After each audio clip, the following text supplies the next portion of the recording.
말씀은 이사야 63장 1절에서 6절까지 말씀입니다. 아이사야 63, 1-6, 이사야 63장 1절, 6절까지 말씀 봉독하겠습니다. 에돔에서 오는 이 누구며?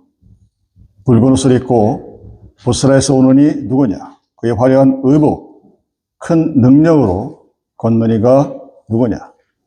그는 나이니 공의를 말하니요 구원하는 능력을 가진 이니라. 어찌하여 내 의복이 붉으며 내 옷이 포도즙 틀을 밟은 자 같으냐? 만민 가운데 나와 함께한 자가 없이 내가 홀로 포도즙 틀을 밟았는데 내가 노함으로 말미암아 무리를 밟았고 분함으로 말미암아 짓밟았으므로 그들의 선열이 내 옷에 튀어 내 의복을 다 더럽혔음이니 이는 내 원수가 없는 날이 내 마음에 있고 내가 구속할 해가 왔으나 내가 본즉 도와주는 자도 없고 붙들어주는 자도 없으므로 이상하게 여겨 내 딸이 나를 구원하며 내 본이 나를 붙들었습니다. 내가 노함으로 말미암아 만민을 밟았으며 내가 분함으로 말미암아 그들을 취하게 하고 그들의 선열이 땅에 쏟아지게 하였느니라. 하나님이 이스라엘 백성들을 대신해서 에돔을 물리치시겠다는 말씀입니다. 여러분, 믿는다는 것, 신앙, 때로는 이 신앙을 믿는다는 이 believe라는 이 단어의 필드가 전장으로 비유됩니다. 전투로 한다고 그러죠. 컴뱃. 흔히 믿는 사람들은 세상과 싸운다고 그럽니다. 믿는 사람들이 세상과 화해하고 잘 지내는 것이 아니라 세상과 싸운다고 합니다.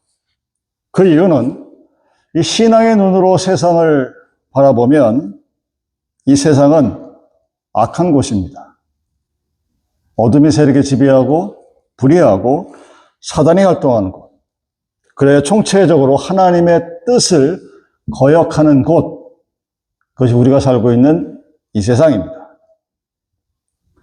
그리고 그 세상에서 세상의 법을 따르고 세상의 것을 쫓으며 세상 안에 사는 사람을 성경은 어둠의 자식들이라고 정의합니다.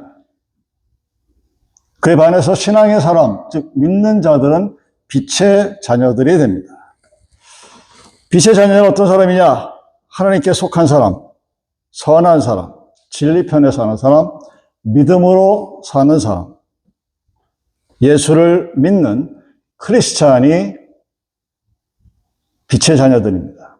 세상은 악하고 사람을 유혹하고 신앙의 사람들을 시험합니다. 그래서 이 세상에서 그 모든 시험과 유혹을 물리치고 이 땅 위에 하나님의 나라를 건설하는 것, 그것이 바로 우리 그리스도인들에게 주어진 공통인 사명입니다. 과제입니다. 그리고 그 일을 이루어가라고 하나님께서 이 땅에 세워놓으신 공동체가 바로 교회입니다. 그래서 교회는 이 땅 위에 세상과 다른 하나님의 나라라는 공동체를 이루어 나가야 됩니다. 그것이 없으면, 즉 하나님의 나라라는 공통점이 이 교회 안에 없으면 여러분 그것은 이미 교회가 아닙니다. 목사가 있고 장로가 있고 건물이 있고 성도가 많고 돈이 많아도 그것은 이미 교회가 아니에요. 그 교회는 이 땅 위에 하나님의 나라, 세상의 것과 다른 그 무엇을 여러분들이 함께 이루어 나가야 된다는 것입니다. 만약에 교회가 이런 일을 하지 않으면 사단은 건드리지 않습니다. 그런데 교회가 이 하나님의 나라를 건설하기 위해 하나님의 나라를 이 땅에 이루기 위해 충실하게 되면 악의 무리들이 그 일들을 방해하기 시작합니다. 어둠의 세계는 빛의 세계를 싫어하기 때문입니다. 여러분 혹시 칠흑같이 어두운 밤, 불빛 하나 보이지 않는 밤에 단 하나의 불빛, 스팟의 불빛이 얼마나 위대한지를 여러분 깨달을 것입니다. 그것이 아무리 거리가 멀어도 저 앞에 비치는 뭔가 하나만 있으면 그 어둠은 두려운 존재가 아닌 것입니다. 그러므로 당연히 우리는 그 어둠과 빛이 싸우는 격렬한 모습들을 보게 됩니다. 이 싸움은 진리에 대한 싸움입니다. 생명을 잃느냐, 얻느냐를 건 중대한 투쟁입니다. 우리는 빛의 자녀로서 이 전투에 이미 참여해 있습니다. 그래서 어쩔 수 없이 어둠의 세력들과 싸워야만 합니다. 싸움의 과정에서 우리는 때때로 고난에 빠지게 됩니다. 힘들고 어렵고 지난한 과정을 지날 수밖에 없습니다. 왜냐하면 우리는 너무나 약한 존재고 흙으로 비든 존재요. 죄의 유혹을 물리칠 만큼 확고한 믿음을 가지지 못했기에 나의 능력으로, 나의 경험으로, 나의 힘만으로는 죄의 세계와 세상을 이길 수 없기 때문입니다. 슬프지만 현실이 그렇습니다. 아담의 범죄와 추방 같은 그 창세기에 기록된 일대적인 사건은 단 하나를 보여줍니다. 나 개인의 능력으로, 사람의 능력으로는 악과의 싸움에서 승리할 수 없다는 것을 이 땅에 선고한 그런 사건입니다. 그러므로 우리는 내가 하나님의 백성으로 살려고 애쓰는 한 유혹과 시련으로 고난받을 수밖에 없는 것이 우리들의 삶의 여정입니다. 부처는 그것을 다른 말로 인생은 고난이다 라고 표현합니다.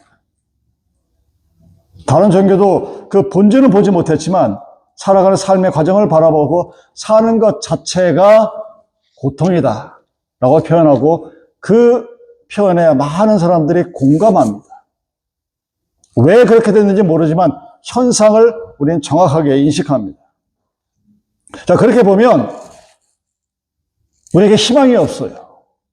이 세상은 희망이 없는 곳입니다. 절망적입니다. 근데 여러분, 하나님의 역사는 내가 절망이라고 생각해서 주저앉는, 내가 너무 힘들어서 지쳐 쓰러진 바로 그 자리에서 하나님의 역사가 시작이 됩니다. 하나님의 구원의 능력은 언제 우리에게 주어지느냐? 내 힘만으로는 악을 이길 수 없음을 인정하고 내 힘만으로는 나의 인생을 살아갈 수 없음을 고백하고 하나님을 인정했을 때 그때 하나님의 구원의 역사가 우리의 삶에서 이루어지게 됩니다. 하나님은 세상을 이기시는 단 하나의 유일한 존재이기 때문입니다. 그래서 오늘 본문에 하나님은 구원의 주가 되셔서 에돔을 심판하고 예루살렘의 구원을 이루겠다고 선포하고 있습니다. 로마서에서 사도 바울이 그리스도인이 지금 받는 고난은 장차 얻을 영광과 비교될 수 없음을 설명하면서 최후의 승리자는 누구냐? 그리스도인이라고 밝힙니다.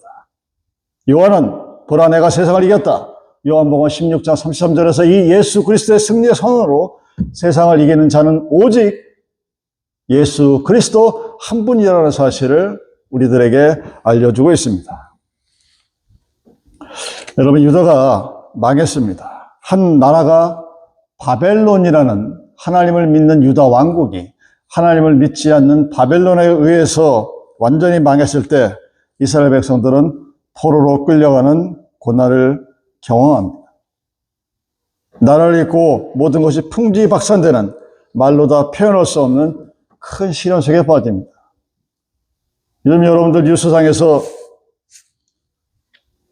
그 시민권자가 아니고 영주권자가 아닌 분들이 거리를 못 돌아다닌다는 그런 뉴스를 아마 보셨을 겁니다. 지금도 현재고 앞으로도 몇 년은 그렇게 될 것 같은데 이건 나라가 아예 없는 거예요.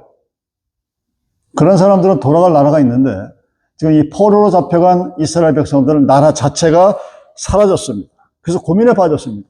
어떻게 하나님의 나라가, 하나님의 백성인 내가 이방 민족에게 나라를 빼앗기고 포로로 잡혀가는 신세가 되었을까?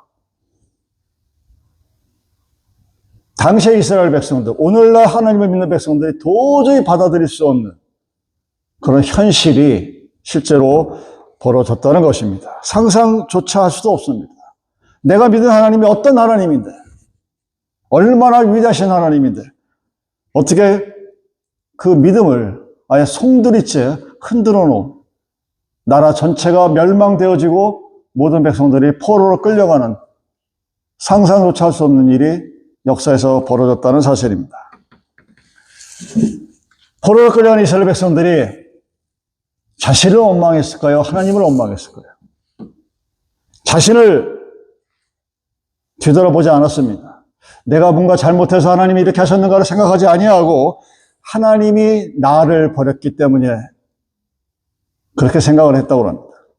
이스라엘 백성이 이방 민족에 의해서 패배됐다는 사실은 하나님이 그 이방 민족이 믿는 신에 의해서 졌다는 것을 의미합니다. 받아들일 수 없는 사실이에요. 빛과 어둠의 싸움에서 선이 악에게 졌습니다. 빛이 어둠으로부터 물리침을 당한 거예요. 그렇다면 질문이 생깁니다. 왜 졌을까?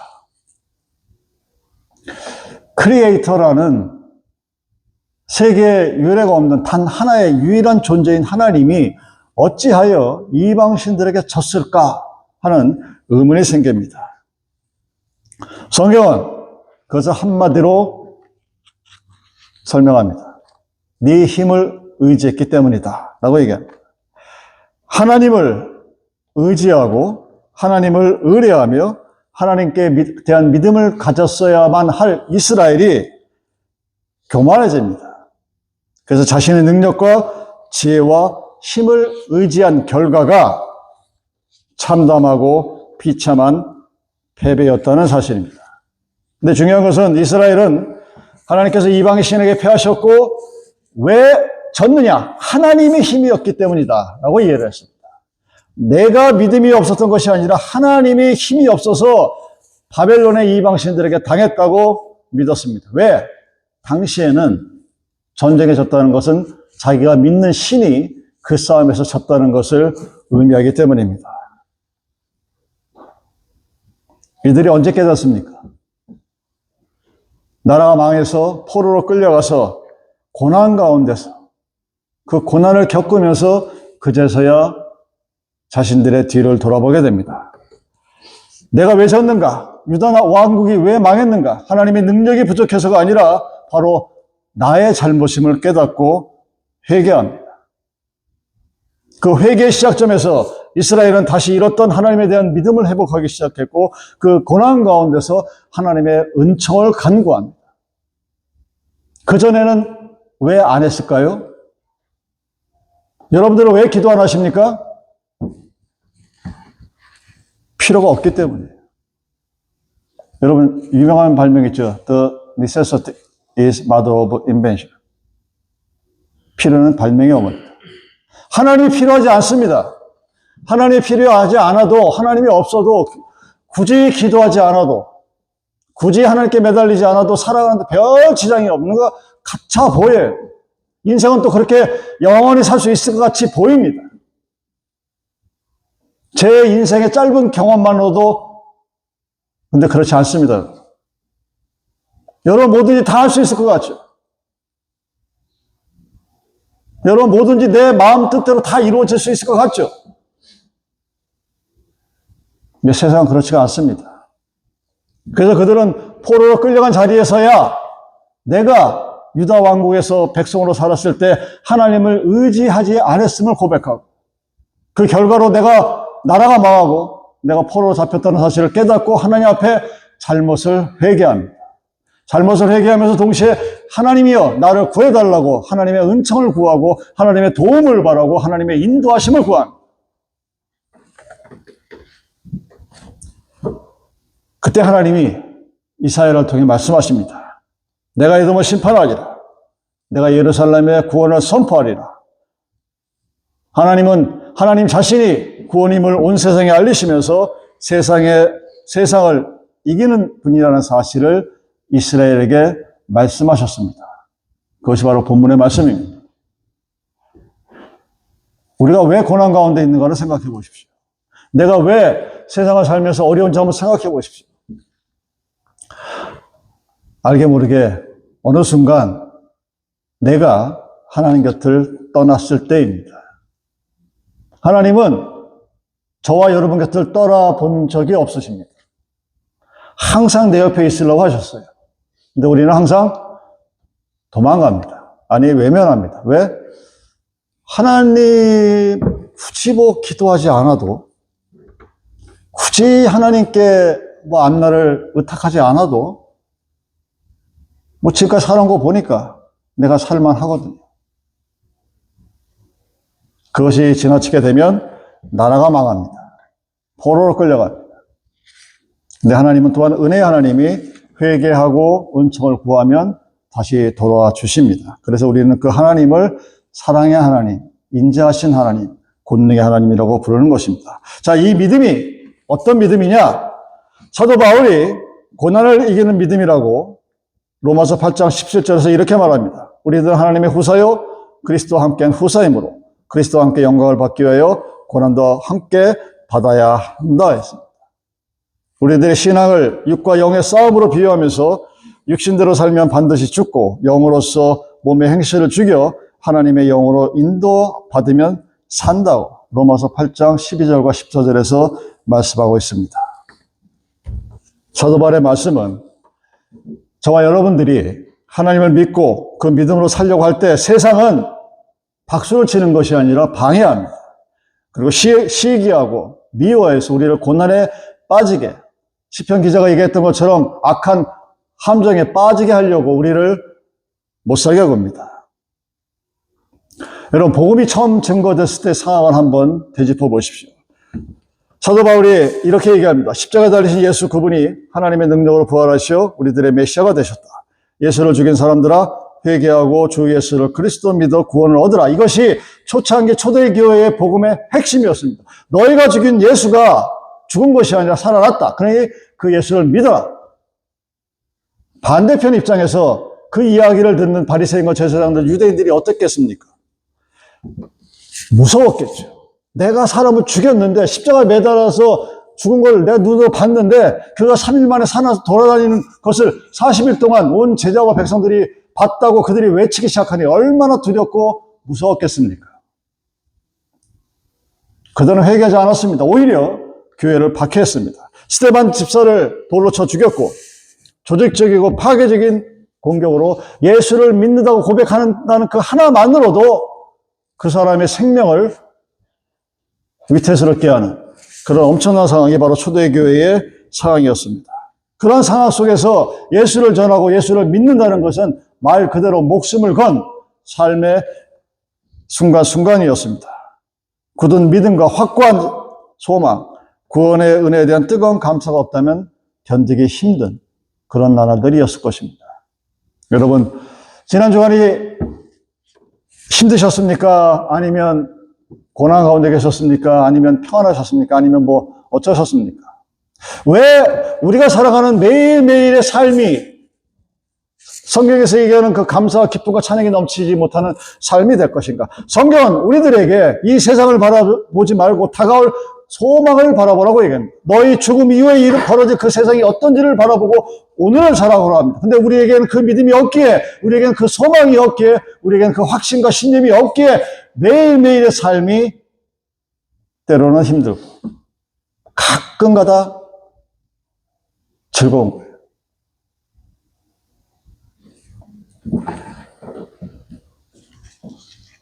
사도 바울이 그래서 우리들에게 위로의 말씀을 전합니다. 현재의 고난은 장차 우리에게 나타날 영광과 비교할 수 없도다. 성령께서 우리의 연약함을 도우실 것이다. 하나님을 사랑하는 자에게는 모든 것이 협력하여 선을 이루겠다고 로마서 8장의 그 구원론에서 우리에게 얘기합니다. 세상에 주는 고난이 견디기 힘들더라도 성령의 능력을 힘입어 용기 있게 나아갈 때, 하늘에 대한 소망을 바라볼 때 그 고난까지도 협력하여 선을 이루고 이 땅에 하나님의 나라를 이루어가는 힘이 될 것이라고 사도 바울이 우리에게 말씀하고 있습니다. 요한복음은 우리에게 이렇게 얘기합니다. 보라, 이제 너희가 세상에 흩어질 때가 되었다. 세상에서 너희가 환난을 당하나 담대하라. 내가 세상을 이겼노라. 그 유명한 요한복음 16장 32절 33절의 말씀입니다. 세상은 그 어떤 방법으로도 예수님을 이길 수 없다. 파이널 위너는 누구냐? 바로 나, 예수 그리스도. 나는 승리의 선언입니다.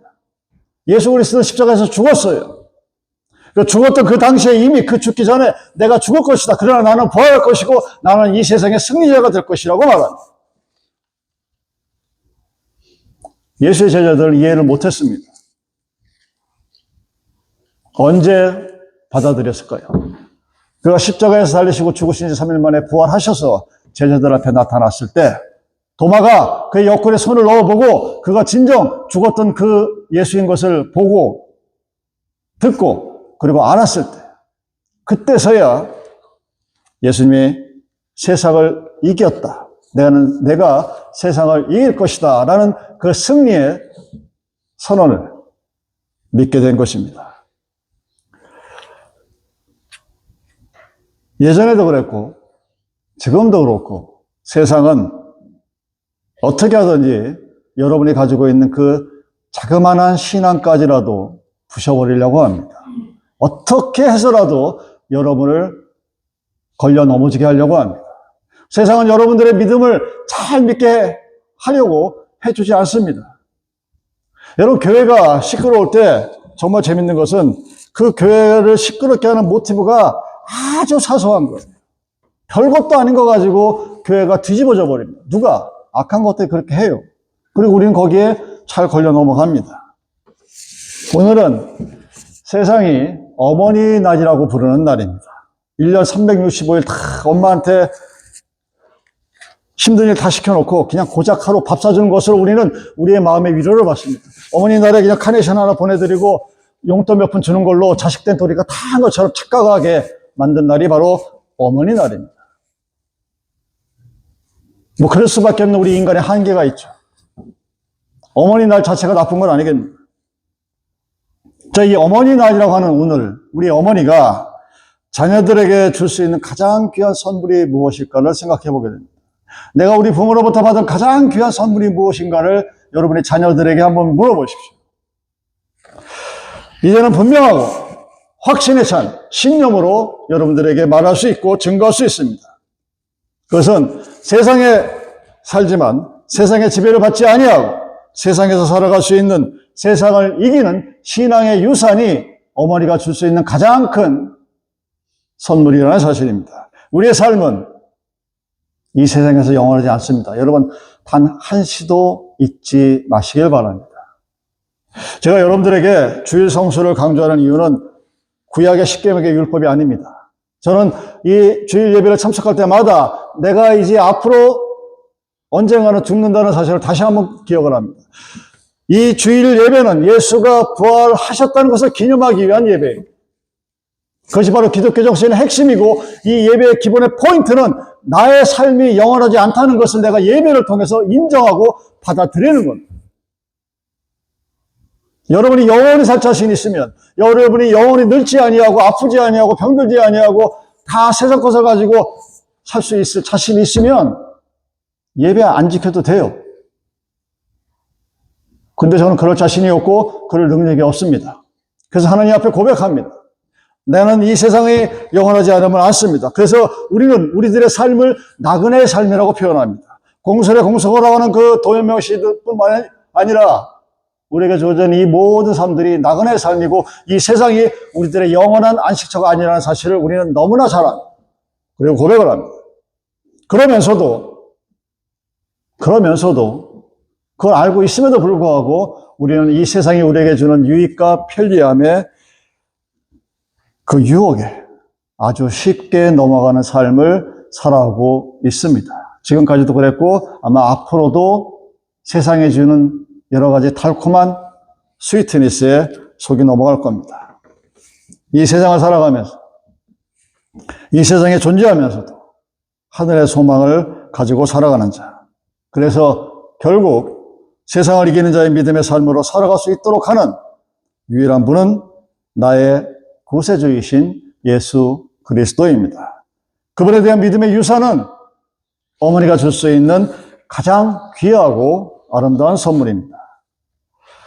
어머니 날에 많은 자녀들이 어머니에게 감사를 표합니다. 아마 오늘 오후에 식당 예약은 거의 불가능할 거예요. 그 감사의 표현에 그런 것도 좋겠지만 엄마에 대한 감사의 표현이 믿음으로 자란 자녀들로부터 나오기를 기도합니다. 그래서 내가 어머니에게 가장 감사한 것이 무엇이냐? 어머니가 나에게 물려준 신앙의 유산이라는 고백이 여러분들의 자녀들에게서 받을 수 있는 어머니 날의 선물이 되기를 기대합니다. 세상을 살아가는 우리들이 이 세상에 휩쓸리지 아니하고 세상을 이기며 살아갈 수 있는 유일한 힘은 그리스도에 대한 확고한 믿음과 다가올 소망에 대한 굳건한 확신입니다. 그것은 그 누구로부터 주어지지 않습니다. 하나님으로부터, 어머니로부터 전해져 내려오는 신앙의 유산이 우리들이 삶이 이 세상에서 세상 속에 살아가지만 세상을 이길 수 있는 유일한 힘이기 때문입니다.